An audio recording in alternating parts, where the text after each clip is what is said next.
میں گزارش کر رہا ہوں محترم ادیب صاحب سے کہ وہ تشریف لائیں اور اپنے خطاب سے سامعین کو نوازیں.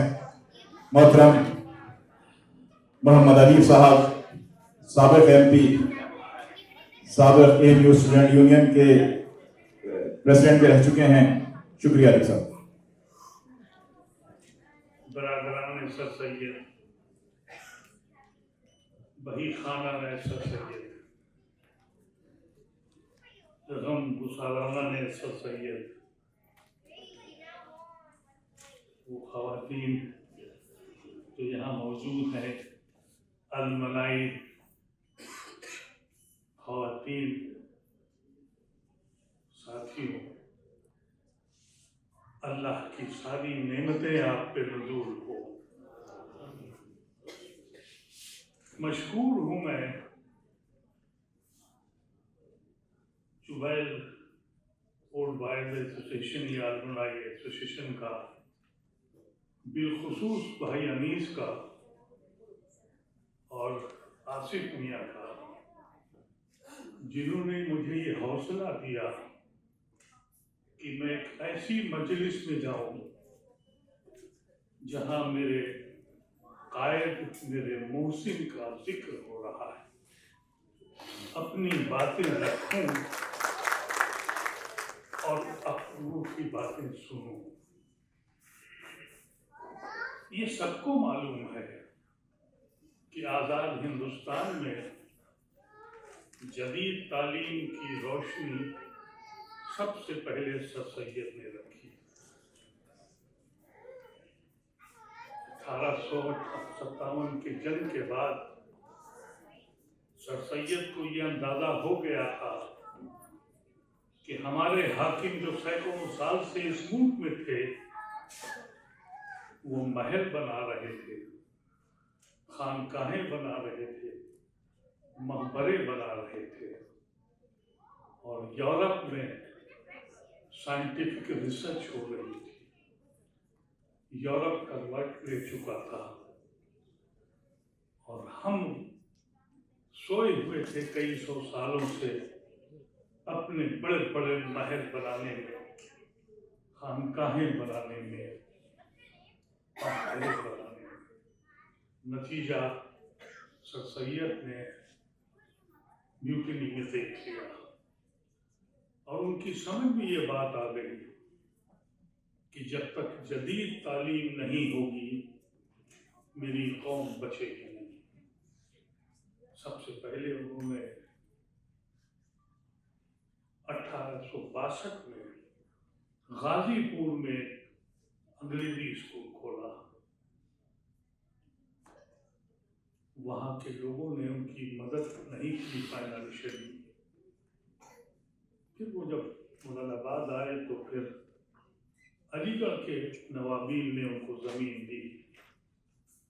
غازی پور میں جب مجھے پتہ لگا کہ وہاں سر سید کی پہلی شمع جلی تھی جدید تعلیم کی، تو میں وہاں گیا اور وہاں کی جو عمارت تھی اس کو مایاوتی سرکار توڑ رہی تھی. یہ خبر پڑھ کے میں گیا تھا.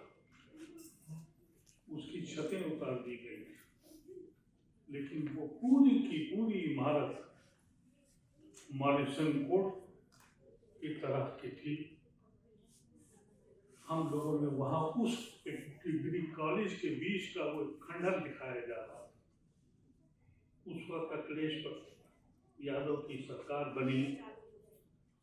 ہم نے ان سے ریکویسٹ کی 50 لاکھ روپے سینکشن کرائے اور سر سید کی لائبریری کے لیے اکھلیش یادو نے وہ زمین دی. وہ زمین بچی. اب سر سید نے جب علی گڑھ میں کام شروع کیا تو ہم سب ذکر کرتے ہیں سر سید کے کارناموں کا. کبھی سوچا ہے کہ سر سید نے کیا تکلیف اٹھائی ہے، کس ریولیوشن سے گزرا ہے وہ شخص، کیسے کیسے الزامات جھیلے ہیں. اگر اس کو پڑھ لے تو دل لرز جاتا ہے. احساس نہیں ہوتا کہ کیسا یہ شخص تھا. میں چند ریولیشن کی باتیں آپ سے کروں گا، وقت بہت ہو چکا ہے، نہیں تو سر سید کو تو مہینوں بولا جا سکتا ہے اور جانے کیا کیا لکھا ہے۔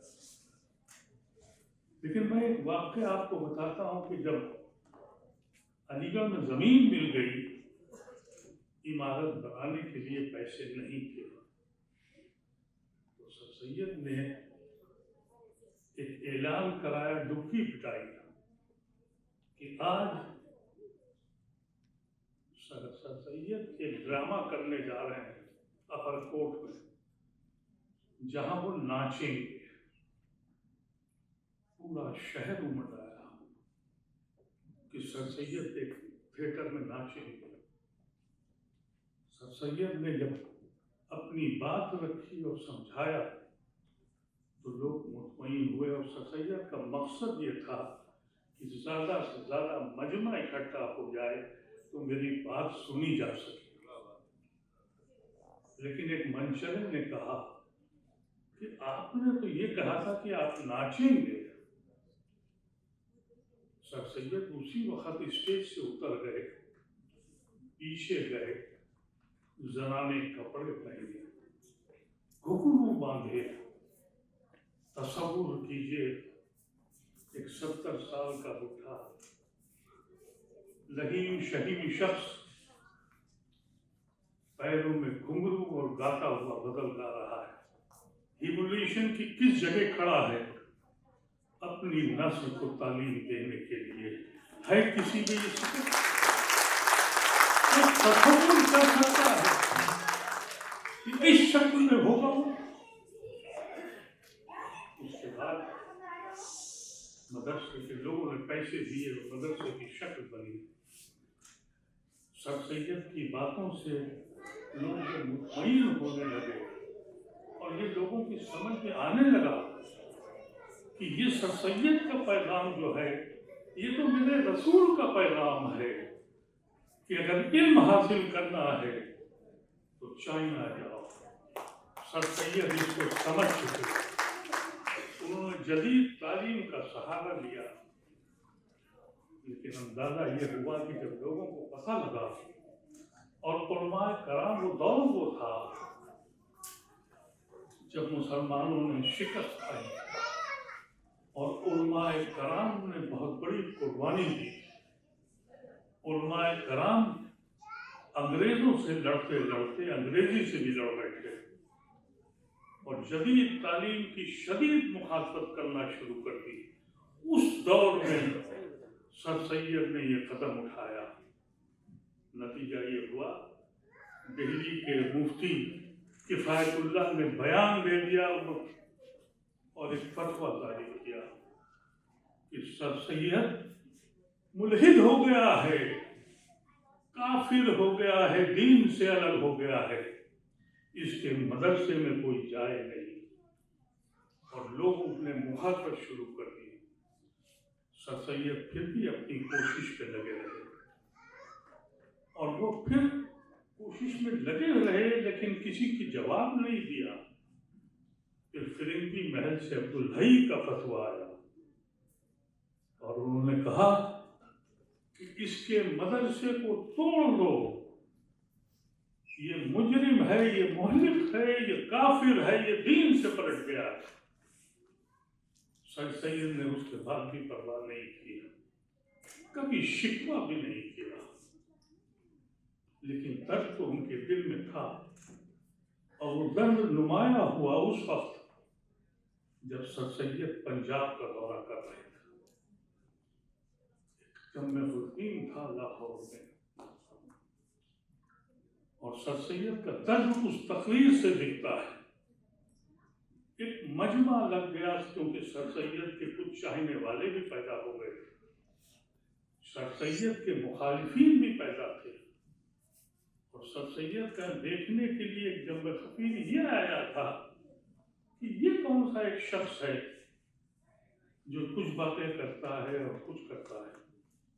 اس مجمع میں جو تقریر انہوں نے کی، اس تقریر سے آپ کو اندازہ ہوتا ہے کہ سر سید کا درد کیا تھا۔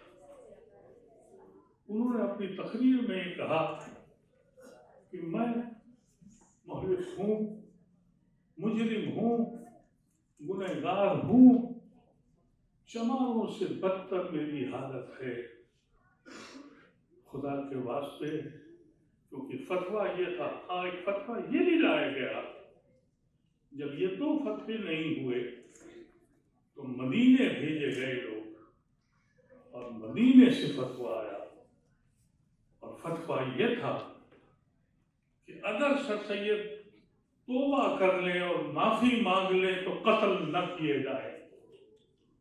یہ وہ فتویٰ تھا کہ قتل نہ کیا جائے اگر توبہ اور استغفار کر لیں اور ان کے مدرسے کو توڑ دیا جائے۔ سر سید کا یہ بھی درد اٹھا، اور وہاں لاہور میں انہوں نے کہا کہ میں ملک ہوں، چمار ہوں، منکر ہوں، خدا کے واسطے میرے مدرسے کے قلم مت ہو، کیونکہ میرے یہی سے گنہگار اور دلت اور ملک لوگوں نے تمہاری مسجدیں بنائی ہیں، تمہاری خانقاہیں، تمہارے عیش کے سرگار بنائے، تمہاری حویلیاں بنائی ہیں، ان کو تو تم نہیں توڑتے۔ یہ میں اپنے قوم کے بچوں کی تعلیم کے لیے بنا رہا ہوں، اس کو کیوں توڑنا چاہتے ہو؟ حالت یہ ہوئی، مورخوں نے لکھا کہ ایک مجمع میں سخت حالت تھا، لوگ رو رہے تھے اور سر سید اپنے درد کو بیان کر رہے تھے۔ نتیجہ یہ ہوا کہ لوگوں نے اس سے پڑھ کر پیسے دیے اور اتنی رقم ملی کہ علی گڑھ میں اسٹیچی ہال، وکٹوریہ گیٹ ایسی عمارتیں بن گئی، اش لوگ کرنے لگے، تعلیم کا ایک نیا تاج محل کھڑا ہو گیا۔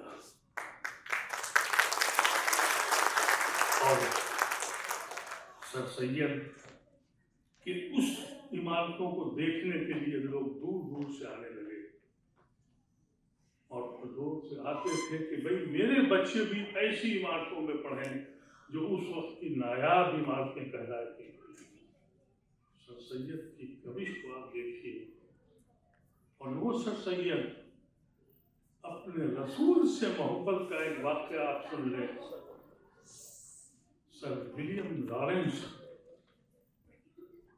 یو پی کا گورنر تھا، اس نے ایک کتاب لکھی، ہمارے رسول کے خلاف گستاخانہ باتیں کی جو لندن سے پبلش ہوئی۔ سر سید بے چین ہو گئے، انہوں نے کہا میں لندن جاؤں گا، اس کتاب کا ریولٹر لکھوں گا۔ ان کے پاس پیسے نہیں، انہوں نے قرض لیا، سود پہ پیسے لیے۔ مصنف لکھتے ہیں کہ وہ مقروض ہو گئے تھے، انہوں نے کہا وہیں جا کے لکھوں گا، اور انہوں نے وہ کتاب وہاں لکھی، اور دین کی حفاظت کرنے والے مولوی اپنی خانقاہوں اور حجروں میں بیٹھ کے دین کی حفاظت کرتے رہے، اور وہ مہلک اور وہ کافر اپنا گھر بیچ کر لندن جا کے بیٹھا۔ یہ وہ واقعات ہیں جس کو ہمیں سننا چاہیے۔ سر سید نے جب 1858 میں انگریزی اسکول کھلنا شروع ہو گئے تھے، سر سید نے جب یہ تحریک شروع کی، اس وقت ہندوستان میں 400 گریجویٹ یا گریجویٹ کرنے والے بچے موجود تھے ہندوستان میں، اس میں 19 مسلمان تھے، اور وہ 19 مسلمان یا تو بنگال کے تھے یا مدراس کے تھے۔ لیکن جب سر سید 1898 میں رخصت ہوئے تو وہ دیوار جو جدید تعلیم اور علماؤں کے بیچ کی تھی وہ ٹوٹ چکی تھی، اور 900 گریجویٹ مسلمان پیدا ہو گئے۔ یہ وہ تاریخیں ہیں جو ہمیں معلوم کرنی چاہیے. اور وہ علی گڑھ جس کو سر سید نے تصور کیا تھا کہ ہم یہاں سے بنیں گے، 1930 میں آتے آتے دنیا کا عظیم ترین گہوارہ بن گیا. سائنٹیفک ریسرچ ہونے لگی، مجاز سے لے کے جذبی اور سرور جانے کون کون لوگ وہاں پہنچ گئے. ایک شاگرد ایسا تھا جس کی نظم بی اے میں خود وہ پڑھتا تھا، اس کی اپنی نظم تھی، اس کا نام مجاز تھا. اور جب مجاز کو اپنے ادارے سے محبت ہوئی اور یہ کہا یہ میرا چمن ہے تیرا چمن، کسی دیوانے نے، سر سید کے ماننے والے نے اس میں دھن ڈال دی، یونیورسٹی کا ترانہ بن گیا، کروڑوں لوگوں کے دلوں کی عالمی بن گیا. یہ سب علی گڑھ کی دین تھی. ایسا نہیں ہے، سر سید کی تحریک نے ایسی تیزی سے ترقی کی تھی کہ سید کے گزرنے کے بعد برابر انگریزی اسکول کھلنا شروع ہو گئے. شبلی کالج کھلا، فیضان کالج کھلا. لکھنؤ ایسے شہر میں 5 اسلامیہ کالج بنے. یو پی اور بہار میں کوئی شہر ایسا نہیں تھا جہاں انگریزی اسکولوں کی طرف نہ کھلے.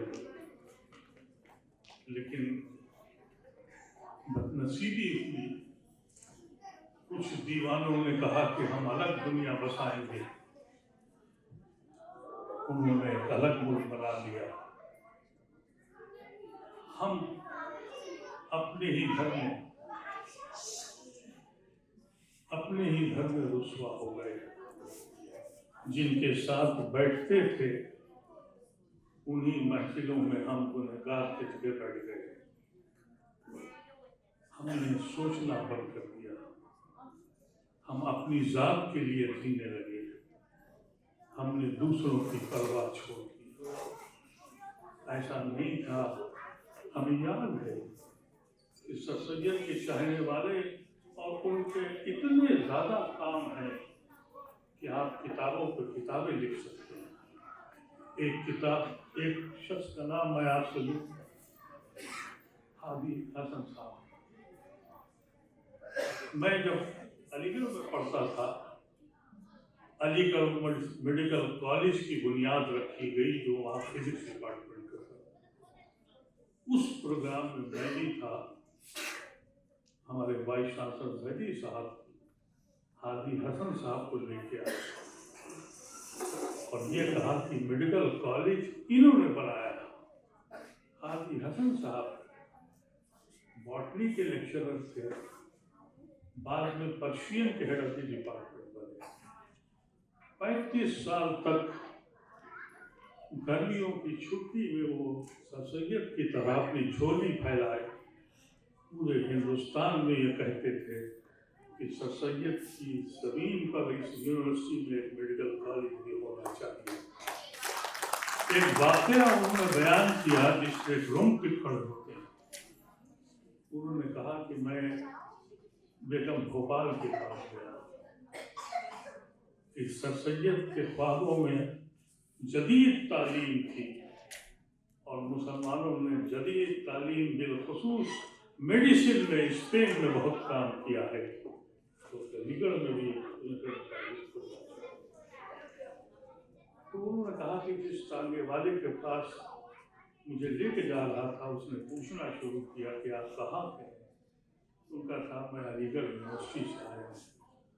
بڑا خوش ہوا. اس نے کہا یہاں کیسے آئے؟ انہوں نے کہا کہ میں بیگم بھوپال کے پاس آیا ہوں کہ ہماری مدد کر دیں. ہادی حسن صاحب نے بیان کیا کہ جب میں واپس آیا مایوس تھا کیونکہ بیگم صاحبہ نے کہا کہ آپ اب آئے جب ہماری حکومت ختم ہو گئی، اب تو ہمارے پاس کچھ ہے ہی نہیں. تو اس نے پوچھا ٹانگے والے نے،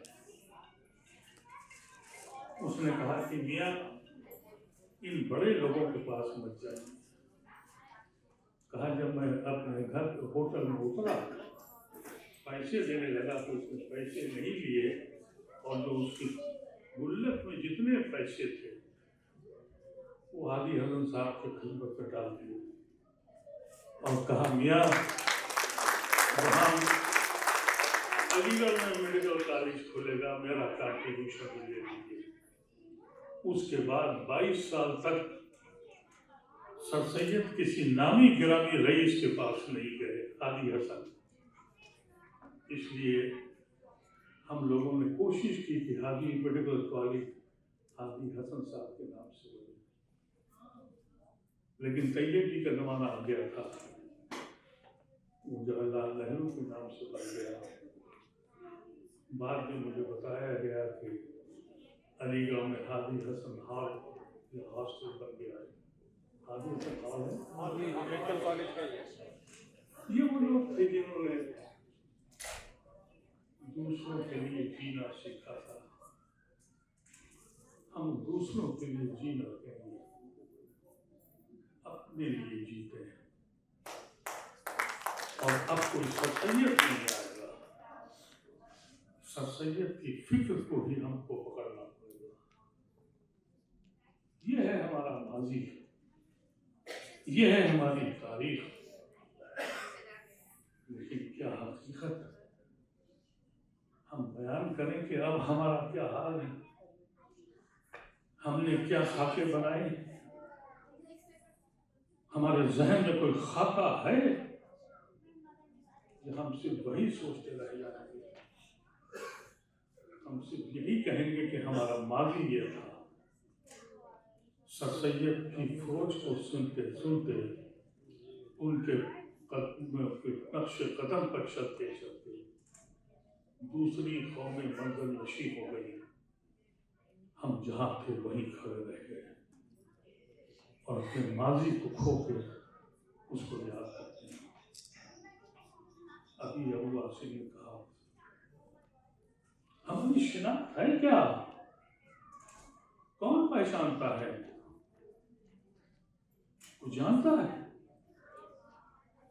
کوئی پارٹی، کسی پارٹی کے پاس آپ جائیں، آپ لوگ تو یہاں بیٹھے ہیں، ہندوستان میں مسلمان اس نے 3 راستے پکڑے، ایک تو اسکیپ کا راستہ، دوسرا اس کا راستہ یہ ہے کہ بلڈوزر تو اس کے گھر پہ چلا ہے، اللہ نے مجھے بچا لیا ہے، اس کا کرم ہے، بچہ اس کا پکڑا گیا ہے، میرا بچہ اللہ کے کرم سے بچ گیا ہے۔ جو قومیں خوف سے رہتی ہیں، جو قومیں خوفزدہ ہو جاتی ہیں، ان کا کوئی ماضی نہیں ہوتا، وہ مستقبل نہیں ہوتا۔ وہی ایک فکر ہے جس میں ان کے ساتھ بھی کام کر رہا ہوں، ان کے ساتھ بھی کام کر رہا ہوں، ہندوستان کے مختلف لوگوں سے جا کر کہ ڈرنا بند کر دو۔ افسوس یہ ہے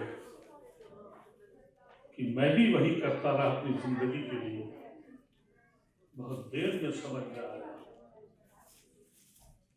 کہ دوسروں کے لیے ہم کو تب اللہ نے بھیجا تھا، بہت دیر ہو گئی۔ جب یہ آنکھیں اپنے رب سے ملنے کو بے چین ہوئی، تب یہ احساس ہوا کہ ہم نے تو کچھ بھی نہ کیا، کوشش کی، لیکن زندگی اسی لیے کہتے ہیں کہ زندگی ذرا آہستہ چل، لیکن کم وقت وہ اپنی رفتار سے چلتی ہے۔ میرے نوجوان ساتھی، میں آپ سے کہتا ہوں کہ دیر نہ ہو جائے، دیر مت کریے۔ کسی زندہ قوم کو اسکیپ کرنے کی ضرورت نہیں ہے، زندہ قوم کو خاکہ بنانے کی ضرورت ہے۔ مستقبل کیسے بنے گا آپ کی اولادوں کا، سر سید آپ کو سمجھا گئے تھے۔ انہی باتوں کے ساتھ وقت بہت ہوا، شکر گزار ہوں آپ سب حضرات کا، شرمندہ ہوں سب بریت سے کہ ہم آپ کے باتوں پر عمل نہیں کر سکے، ہم نے جشن کو منایا۔ آج ایک واقعہ سنا دوں، راستے میں جب میں ایئرپورٹ آ رہا تھا تو ایک علی گڑھ کے ایک ساتھی نے مجھے فون کیا کہ آپ سید کے پروگرام میں جا رہے ہیں۔ وہ اعلیٰ ترین عمارتیں جس کا ذکر میں نے کیا آج بہت بری حالت میں ہیں۔ ایسے سال ہو، محسن کوٹ ہو، ممتاز، یہ ساری عمارتیں ان کی چھتوں سے پانی گر رہا ہے، یہ گرنے والی ہے۔ انہوں نے مجھے آج یہ اطلاع دی کیونکہ آپ کو معلوم ہے کہ ہمارا انتظامیہ اس وقت علی گڑھ مسلم یونیورسٹی کا، اس کو فرصت نہیں ہے مودی اور یوگی کی جوتی اٹھانے کا، اس کی فوٹو چھپوانے کا۔ یہ علی گڑھ برادری کا کام ہے۔ آپ سب حضرات سوچیے، آپ کے ہاں انجینئرس ہیں، پروفیشنلز ہیں، ایسے لوگ ہیں، ایسے بڑے بڑے لوگ بھی ہیں بیٹھے آپ کے ساتھ، سروے کروائیے ان عمارتوں کو جن کو سر سید نے خواب دیکھا تھا۔ وہ اینٹ و گارے کی عمارتیں نہیں ہیں، وہ سر سید کی سوچ اور مسلمانوں کی ارمانوں کی زمین ہے۔ کہیں ایسا نہ ہو کہ وہ بھی اس کھنڈر کی طرح ہو جائے جو سن 62 میں غازی پور کے اسکول کا ہوا۔ بہت بہت شکریہ۔ وآخر دعوانا الحمدللہ۔